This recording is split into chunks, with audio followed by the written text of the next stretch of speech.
Hi everyone, welcome city bike super. मेरा नाम है आकाश शुक्ला। सीयूटी 2024 वाले बच्चों के लिए एक बड़ा अपडेट निकल कर आ रहा हूँ। काफी अच्छा अपडेट है आप लोगों के लिए। देखिए, सीयूटी 2024 की अगर बात करें तो तीन ऐसी इंपॉर्टेंट चीजें आप वहां पर फिल करते हैं जहां पर एक आपको मेंटोर की जरूरत पड़ती है या फिर काफी रिसर्च की आपको जरूरत पड़ेगी। जहां पर आप कोर्सेज फिल करेंगे कि आप कौन कौन से कोर्सेज के लिए एलिजिबल हैं और जिन कोर्सेज के लिए आप एलिजिबल हैं उन कोर्सेज के लिए बहुत अच्छी या टॉप यूनिवर्सिटीज कौन कौन सी हैं और इनके हिसाब से एलिजिबिलिटी क्राइटेरिया को कंसीडर करते हुए कौन कौन से डोमेन सब्जेक्ट में आपको अपियर होना है, कौन कौन सी लैंग्वेजेस आपको देनी है। तो कौन कौन से लैंग्वेजेस आपको देनी है, कौन से डोमेन सब्जेक्ट के अंदर आपको अपियर होना है, इसको बोलते हैं सब्जेक्ट कॉम्बिनेशन। और 2024 के लिए नया सब्जेक्ट कॉम्बिनेशन आ चुका है फ्रॉम दी ऑफिशियल्स ओनली। तो ये एक ऑफिशियल अपडेट है। देखिए, अभी कुछ दिन पहले एक अपडेट ये आ रहा था कि अगर हम 61 सब्जेक्ट टेस्ट की बात करें कि लैंग्वेज टेस्ट के अंदर, जैसे कि आप लोग जानते हैं कि 33 लैंग्वेजेस होते हैं, डोमेन सब्जेक्ट के अंदर 27 डोमेन सब्जेक्ट और एक जनरल टेस्ट, कुल मिलाकर 61 सब्जेक्ट टेस्ट है। तो अभी कुछ दिन पहले तक ये अपडेट आ रहा था कि बच्चे को हम 6 मैक्सिमम सब्जेक्ट टेस्ट चूज करने के लिए बोलेंगे, जहां पर ये बोलेंगे कि 3 डोमेन आप ले लो, 2 लैंग्वेज ले लो और एक जनरल टेस्ट। इस तरीके से 6 मैक्सिमम सब्जेक्ट टेस्ट आप चूज कर सकते थे। लेकिन ये इसकी वजह से ही एक बहुत बड़ा लॉस हो रहा था बच्चे को, क्योंकि जब कोई भी यूनिवर्सिटी अपने कोर्सेज के लिए 3 डोमेन सब्जेक्ट मानती है कि कोई सी भी 3 डोमेन में आपको अपियर होना है, तो बच्चा वहां पर 4 देकर आता है। और इसकी वजह से ही कोई यूनिवर्सिटी उस कोर्स के लिए क्या करती है, बेस्ट ऑफ 3 उठा लेती है, मतलब 4 में से बेस्ट 3 आपका कंसीडर करेगी। देखिए, 2022 में क्या होता था, मैं आपको बहुत अच्छे तरीके से बता देता हूं और एक रियल लाइफ एग्जांपल देकर भी बताऊंगा कि किस तरीके से एक बच्चे को फायदा हुआ था लास्ट ईयर इसी वजह से। देखिए, 2022 में क्या बोला गया कि ये मैक्सिमम 61 सब्जेक्ट टेस्ट है, इनमें से आप 9 मैक्सिमम चूज कर सकते हैं, जहां पर 2 कॉम्बिनेशन बताए गए, जहां पर आप मैक्सिमम 2 लैंग्वेजेस चूज कर सकते थे, 6 डोमेन सब्जेक्ट और एक जनरल टेस्ट, या फिर आप 3 लैंग्वेज ले लो, 5 डोमेन ले लो और एक जनरल टेस्ट ले लो। मतलब डोमेन सब्जेक्ट में वहां पर ऊपर आप देख रहे होंगे, यहां पर 6 रिक्वायर्ड है, यहां पर 5 रिक्वायर्ड है, मतलब बच्चे का फायदा हो रहा था। 2023 में बोला गया कि फ्रॉम ऑल सेक्शंस टुगेदर आप इन सभी 61 सब्जेक्ट टेस्ट में से मैक्सिमम 10 सब्जेक्ट टेस्ट चूज कर सकते हैं। मैक्सिमम मतलब मिनिमम का कोई क्राइटेरिया दिया नहीं और मैक्सिमम किसी पर्टिकुलर सेक्शन से कोई क्राइटेरिया नहीं दिया, जब बल्कि ये दे दिया कि बस 10 maximum from all section together. अभी रिसेंट में कुछ अपडेट आया जहां पर ये बोला गया 2024 के अंदर 6 मैक्सिमम सब्जेक्ट टेस्ट होंगे और 2 लैंग्वेज चूज करनी है, 3 डोमेन और एक जनरल टेस्ट। ये सबसे बड़ा लॉस है बच्चे का।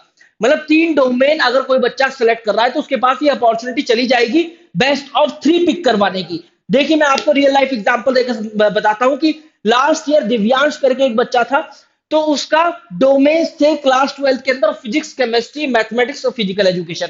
वो बच्चा क्या करना चाह रहा था, बीकॉम प्रोग्राम करना चाह रहा था यूनिवर्सिटी ऑफ दिल्ली से।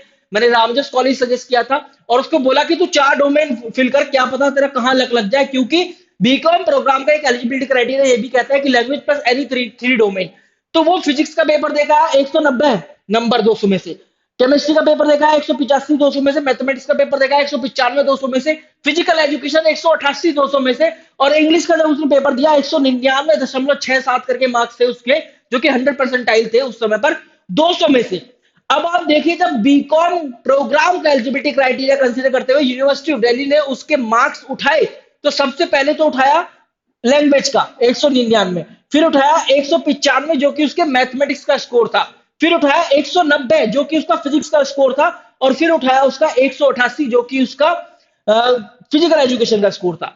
अगर वो फिजिकल एजुकेशन ना देकर आता, फिजिक्स केमिस्ट्री मैथ दिया था, उसको बोल दिया होता कि भाई तेरे को 3 डोमेन देने हैं, तो भाई वो उसको केमिस्ट्री डुबा सकती थी, 3 नंबर कम हो जाते, क्योंकि ये देखा गया था रामजस कॉलेज का कट ऑफ बीकॉम प्रोग्राम के लिए जनरल कैटेगरी का 770 था और उस बच्चे के 772 मार्क्स आए आउट ऑफ 800 और उसका रामजस कॉलेज कंफर्म हुआ। इस तरीके से बच्चे को फायदा हुआ। This is one of the most important reason, बल्कि मोस्ट इंपॉर्टेंट केवल एक ही रीजन यही है कि बच्चा 4 डोमेन फिल करके आता है। तो आपको 4 डोमेन फिल करने, अब क्योंकि अभी 2024 वाले बच्चों के लिए एक नया अपडेट आ चुका है। मैं हूं यहां पर किस वेबसाइट पर, educationtimes.com की वेबसाइट पर। जब इसके मीडिया या पत्रकारों ने जब इंटरव्यू लिया मामिदला जगदीश जी का, जो कि यूजीसी का चेयरमैन है, यूनिवर्सिटी ग्रांट कमीशन, बाप ऑफ ऑल यूनिवर्सिटी, इस एग्जाम की करता धरता, तो फिर उन्होंने बताया कि भाई हम 6 डोमेन सब्जेक्ट तो दे रहे हैं, लेकिन 6 डोमेन सब्जेक्ट में भी बच्चों को फिर से 2 पॉसिबिलिटी दे रहे हैं, सेम एज 2022।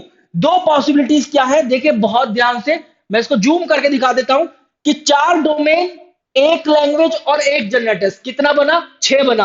तो 4 डोमेन आप लिख सकते हैं, एक लैंग्वेज और एक जनरल टेस्ट, या फिर 3 डोमेन, 2 लैंग्वेज और एक जनरल टेस्ट। कई बार क्या होता है, किसी बच्चे को किसी बीए ऑनर्स फॉरेन लैंग्वेज के अंदर करना है, तो कोई यूनिवर्सिटी ये बोल देती है कि आप उसको पर्टिकुलर लैंग्वेज में आपको अपियर होना है। या फिर कोई बच्चा ऐसा है कि बीए ऑनर्स हिंदी में भी अपना करियर देख रहा है, बीए ऑनर्स इंग्लिश के अंदर भी अपना करियर देख रहा है, तो फिर उसके पास दोनों ऑप्शन है, वो इंग्लिश के अंदर भी अपियर हो, हिंदी के भी अंदर अपियर हुए। इस केस के अंदर उसको 2 लैंग्वेज पेपर यहां पर देने हैं, 3 डोमेन पेपर और एक जनरल टेस्ट। एक ऐसा बच्चा जो कि BCom program, BCom honours, B honours history, B honours political science, इस तरीके से अपना करियर देख रहा है, तो उसको यहां पर 4 डोमेन पेपर और एक लैंग्वेज और एक जनरल टेस्ट देना ही देना है। 4 डोमेन पेपर आपके लिए आ चुके हैं, बहुत बड़ी खुशखबरी है। फिर से आपके पास एक अपॉर्चुनिटी आ चुकी है यूनिवर्सिटी से बेस्ट ऑफ 3 पिक कराने की।